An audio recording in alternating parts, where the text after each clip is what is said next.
Hello viewers, welcome back to my channel lesson worth sharing. तो आज मैं आप लोगों को इस वीडियो में क्लास 8 साइंस के चैप्टर फर्स्ट का पार्ट 3 करवाने वाली हूँ। प्रीवियस 2 पार्ट्स की वीडियो की लिंक आपको हमारे डिस्क्रिप्शन बॉक्स में मिल जाएगी, सो प्लीज़ चेक आउट। आज हम हमारी इस वीडियो में एग्रीकल्चरल प्रैक्टिसेस के 5th step protection from weeds के बारे में पढ़ने वाले हैं। सबसे पहले तो मैं आप लोगों को ये बताऊंगी कि वीड्स होती क्या हैं, दूसरा हमें इन्हें किससे प्रोटेक्ट करना चाहिए, क्यों प्रोटेक्ट करना चाहिए और कैसे प्रोटेक्ट करना चाहिए। सो लेट्स स्टार्ट कि वीड्स होती क्या हैं। आपने कभी गौर किया हो तो हमारी क्रॉप्स के नज़दीक कई छोटे छोटे प्लांट्स और भी उग जाते हैं और वो अपने आप ही उग जाते हैं। हमें उन्हें उगाने की ज़रूरत नहीं होती। हम उन्हें इसीलिए नहीं उगाते क्योंकि वो हमारे किसी काम के नहीं हैं, और इन्हीं अनवांटेड प्लांट्स को हम वीड्स बोलते हैं। ये हमारे क्रॉप्स के न्यूट्रिएंट्स छीन लेते हैं, जिससे ये खुद तो बड़े हो जाते हैं और हमारी क्रॉप्स मर जाती हैं। तो इसीलिए इन्हें जल्दी से जल्दी हटाना चाहिए हमें अपनी फील्ड से, अपनी क्रॉप के नज़दीक से। और ये कोई ज़रूरी नहीं है कि ये सिर्फ तभी उगे जब हम क्रॉप्स उगाएं। आपने देखा होगा कि एम्प्टी लैंड पर भी, उस ज़मीन पर भी जिस पर कुछ नहीं होता, जिस पर क्रॉप्स नहीं होती, उस खाली लैंड पर भी ये अपने आप ही उग जाती हैं। सो प्रिपरेशन ऑफ सॉइल करने से पहले, टाइलिंग या प्लोइंग प्रोसेस करने से पहले भी हमें इन्हें हटा देना चाहिए, जिससे ये ज़मीन पर ही ख़त्म हो जाएं, और उन्हें ज़मीन पर ही हमें डाल देना चाहिए ताकि इनका भी मैन्योर बन जाए गल सड़ कर। ठीक है, तो अब मैं बताती हूँ कि हमें इन्हें कैसे प्रोटेक्ट करना चाहिए। हाँ, एक और बात, अगर हम इन्हें अपनी क्रॉप्स के साथ हार्वेस्टिंग करते हुए इन्हें भी जमा कर लेना तो हमारी लिए ये बहुत ज़्यादा पॉइजनस भी साबित हो सकते हैं, इसीलिए हमें इन्हें हटाना चाहिए। अब हम पढ़ेंगे कि इन्हें हमें अपनी क्रॉप से कैसे प्रोटेक्ट करना चाहिए। अब एक चीज़ तो मैंने आपको पहले ही बता दी है कि हमारी अगर क्रॉप्स उगाने के पहले से भी उगी हुई हों तो हमें इन्हें काट कर वहीं गिरा देना चाहिए ताकि इनका भी मैन्योर बन जाए और ये हमारी सॉइल को फर्टिलिटी प्रोवाइड करें। उसके बाद दूसरा है, अगर ये हमारी क्रॉप्स के उगाने के बाद क्रॉप्स के साथ उगती हैं तो हमें इन्हें खुरपी से काट देना चाहिए। खुरपी एक एग्रीकल्चरल टूल है, उससे भी हमें इसे काट देना चाहिए। तीसरा है, हम इन्हें वीडीसाइड से भी ख़त्म कर सकते हैं। वीडीसाइड्स एक तरह के केमिकल्स होते हैं जो कि फैक्ट्रीज़ में प्रिपेयर होते हैं फर्टिलाइजर्स की तरह। वीडीसाइड्स को भी अगर हम इन वीड्स के ऊपर छिड़केंगे तो वो ख़त्म हो जाएंगी। अब वीडीसाइड्स हमारी क्रॉप को कोई नुकसान नहीं करेंगी, वो हमारी क्रॉप को ना कुछ फ़ायदा देंगी ना नुकसान करेंगी, बस वो वीड्स को ख़त्म कर देंगी। और वीड्स को काटने का या ख़त्म करने का सबसे अच्छा तरीका है उनके फ्लावरिंग होने से पहले, यानी कि जब तक वो अच्छे तरीके से मैच्योर नहीं हो जाते उससे पहले ही इन्हें ख़त्म करने का फ़ायदा है, वरना बाद में ख़त्म करना थोड़ा मुश्किल हो सकता है। और वीडीसाइड्स को यूज़ करते हुए हमारे फार्मर्स को हमेशा पीस ऑफ क्लॉथ अपने नोज़ पर लगाना चाहिए एज अ मास्क, क्योंकि वो केमिकल्स होते हैं तो वो उनके लिए जाहिर सी बात है उनके लिए पॉइजनस तो होंगे ही। इसीलिए अब हम हमारे एग्रीकल्चरल प्रैक्टिसेस के 6th स्टेप पर चलेंगे, जिसका नाम है हार्वेस्टिंग। अब क्रॉप को काटने की बारी आ गई है, सो अब हम चलते हैं हमारे 6th स्टेप पर, जिसका नाम है हार्वेस्टिंग। जब क्रॉप्स मैच्योर हो जाएं और उनके कटाई की बारी आ जाए तो उस कटाई को ही हम हार्वेस्टिंग बोलते हैं। लगभग सीरियल क्रॉप्स जो होती हैं, अनाज की जो फसल होती हैं, वो 3-4 महीनों में मैच्योर हो जाती हैं और उन 3-4 महीनों के बाद हमें उन्हें हार्वेस्ट करना पड़ता है, यानी कि उनकी कटाई करनी पड़ती है। कटाई लगभग ज़मीन के ज़्यादा नीचे से नहीं, ज़्यादा ऊपर से नहीं, लगभग ज़मीन से टच होती होती हमें उन्हें काटना होता है। और हमारे देश में हार्वेस्टिंग करने के लिए एक टूल बहुत ज़्यादा फेमस है जिसका नाम है सिकल। उसी टूल से लगभग हर बार हमारे देश में ज़्यादातर उसी से हार्वेस्टिंग होती है। और आजकल तो एक मशीन भी आ गई है जिसका नाम है हार्वेस्टर। उससे वो उसे थ्रेश भी कर देती है उस ग्रेन को, और उसके बाद उसे हार्वेस्ट भी कर लेती है।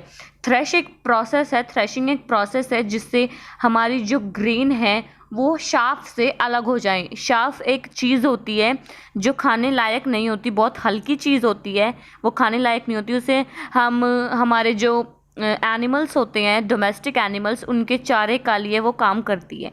तो ये थ्रेशिंग एक प्रोसेस है और कंबाइन इसके लिए एक मशीन है जिससे कंबाइन मशीन ग्रेन्स की थ्रेशिंग भी कर देती है और हार्वेस्टिंग भी कर देती है। और आपने विनोइंग के बारे में भी 6th क्लास में पढ़ा होगा। विनोइंग का भी सेम काम है। आपने पढ़ा होगा कि कुछ औरतें जो होती हैं वो एक बड़े से फ़ैन के सामने बहुत बड़े बर्तन में यूटेंसिल में ग्रेन्स को भरकर खड़ी हो जाती हैं और उन्हें हिलाती हैं, जिससे जो शाफ होता है, हल्के पार्टिकल्स होते हैं वो तो उड़ जाते हैं और जो ग्रेन होता है वो उसमें रह जाता है। और बाद में वो शाफ का काम क्या होता है, उसे हमारे एनिमल्स, डोमेस्टिक एनिमल्स के लिए चारे का काम करवाते हैं। ठीक है, अब हम हमारे एग्रीकल्चरल प्रैक्टिसेस का आखिरी स्टेप पढ़ेंगे जिसका नाम है स्टोरेज। यानी कि हमने ग्रेन को हार्वेस्ट भी कर लिया, क्रॉप को हार्वेस्ट कर लिया, कटाई कर ली, अब उसे स्टोरेज करके भी तो रखना पड़ेगा ना। हम उनसे अपने घरों में तो रख नहीं सकते, तो स्टोरेज के लिए भी एक अलग जगह होती है, एक अलग प्रोसेस है ये भी अपने आप में। तो अब मैं आपको बताऊंगी स्टोरेज के बारे में। पढ़ लिया के बनाना। Sorry guys for the shouting. अब हमारी जो हार्वेस्टेड ग्रेन्स है, हार्वेस्टेड क्रॉप्स हैं, अब उन्हें हमें स्टोर करके रखना होगा। ऐसा तो ज़रूरी नहीं है कि हमारा इतना बड़ा घर हो कि हम सारी क्रॉप्स को एक ही जगह स्टोर करके रख लें अपने घर में। तो उन क्रॉप्स को स्टोर करने के लिए भी ग्रेनरीज होती हैं, बहुत बड़े बड़े गोदाम वगैरह होते हैं, वहाँ पे गोडाउन्स होते हैं, वहाँ पे हम इन्हें स्टोर करके रख सकते हैं। अब हमें इन्हें स्टोर करने से पहले सुखाना होगा, क्योंकि जो हार्वेस्टेड क्रॉप्स होती हैं उनमें ऑलरेडी मॉइस्चर बहुत ज़्यादा होता है। मॉइस्चर क्या, उनमें नमी होती है, और अगर हम उन्हें नमी के साथ ही स्टोर कर देंगे तो उन पर बहुत सारे जानवरों का अटैक हो जाएगा। बहुत सारे जो इंसेक्ट्स हैं, कीड़े मकोड़े हैं और जो माइक्रो ऑर्गेनिजम्स हैं वो हमारे ग्रेन्स पर अटैक कर देंगे और उन्हें स्पॉइल कर देंगे, उन्हें डिस्ट्रॉय कर देंगे। इसीलिए हमें उन्हें सबसे पहले सुखाना बहुत ज़्यादा ज़रूरी है। अब हम पढ़ेंगे कि हमें इन्हें मतलब किन किन से प्रिवेंट करना है। सबसे पहले तो हमें इन्हें इंसेक्ट से प्रिवेंट करना है, बैक्टीरिया से, फंगई से, इन सब से हमें इन्हें प्रोटेक्ट करके रखना है। हम इन्हें गनी बैग्स में और जो टीन्स होती हैं आयरन की या फिर मेटल की, स्टील की टीन्स होती हैं, उनमें भी हम इन्हें स्टोर करके रख सकते हैं। अब मैं आपको एक बताऊंगी एनिमल हस्बेंड्री के बारे में। अब जो हमें खाना मिलता है वो हमें ज़रूरी थोड़ी ना है कि हमें सिर्फ क्रॉप से ही खाना मिलता है। कई लोग नॉनवेज भी होते हैं तो उन्हें जो खाना मिलता है वो एनिमल हस्बेंड्री से मिलता है। अब मैं आपको एनिमल हस्बेंड्री के बारे में बताती हूँ। मेरे माइंड से एक बात बतानी स्किप हो गई थी कि अगर हमें हमारे हार्वेस्टेड ग्रेन्स को घर में रखना पड़े और उन्हें मतलब माइक्रो ऑर्गेनिज्म से बचाना हो तो हम उनमें ड्राइड नीम की पत्तियां रख सकते हैं, जिससे वो इंसेक्ट से या माइक्रो ऑर्गेनिज्म के अटैक से बच सकते हैं। और अगर हमें कहीं गोडाउन्स में रखना है, इन सब में रखना है, तो हमें इनमें केमिकल ट्रीटमेंट भी करवा सकते हैं नीम की जगह। अब हम बात करते हैं एनिमल से जो फूड मिलता है उसके बारे में। हमें एनिमल से कैसा फूड मिलता है, कौन कौन से फूड मिलते हैं हमें, जैसे काऊ से, बफेलो से, गॉट से, कैमल से हमें मिल्क मिलता है। उसके बाद पिग से, गोट से, चिकन से हमें मटन मीट मिलता है। उसके बाद जो हनी बीज होती हैं उनसे हमें हनी मिलता है। तो ऐसे में बहुत सारा फूड एनिमल से भी मिलता है।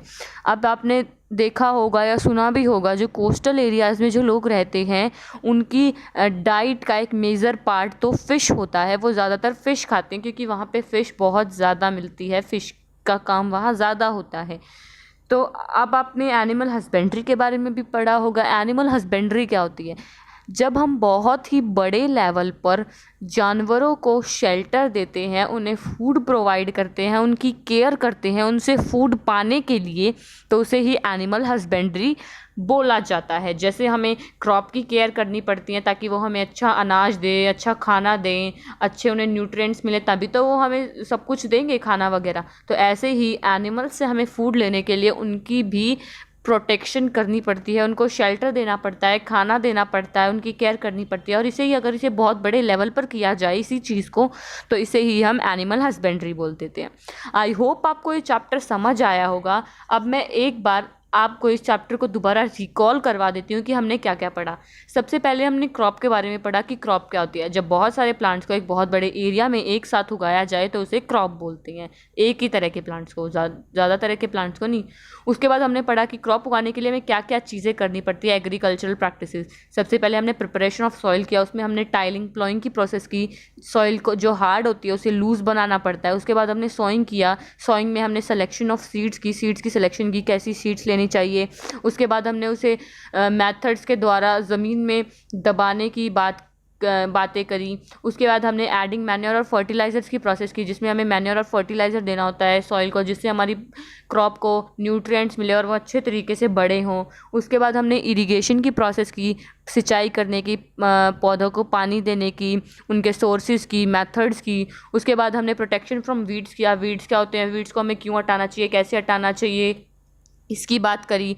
उसके बाद हमने हार्वेस्टिंग की। जब हमारी क्रॉप्स अच्छी तरीके से मैच्योर हो जाएं तो हमें उन्हें कैसे उनकी कटाई करनी चाहिए। उसके बाद स्टोरेज की, कि हमें उन्हें कैसे स्टोर करके रखना चाहिए ताकि वो माइक्रो ऑर्गेनिजम्स के और इंसेक्ट्स के अटैक से बची रहें। आई होप आपको मेरा ये चैप्टर समझ आया होगा। हमने एनिमल हस्बेंड्री के बारे में भी पढ़ा है। अब हमारी नेक्स्ट वीडियो में मैं आपको इस चैप्टर की एक्सरसाइज, इसके इंपॉर्टेंट क्वेश्चंस के बारे में बताऊंगी। अगर आपको मेरी टीचिंग अच्छी लगी हो तो प्लीज़ मेरे चैनल को सब्सक्राइब कीजिए, इस वीडियो को लाइक कीजिए, कमेंट कीजिए और अपने दोस्तों के साथ शेयर कीजिए। सो मिलते हैं हमारी नेक्स्ट वीडियो में। Bye bye.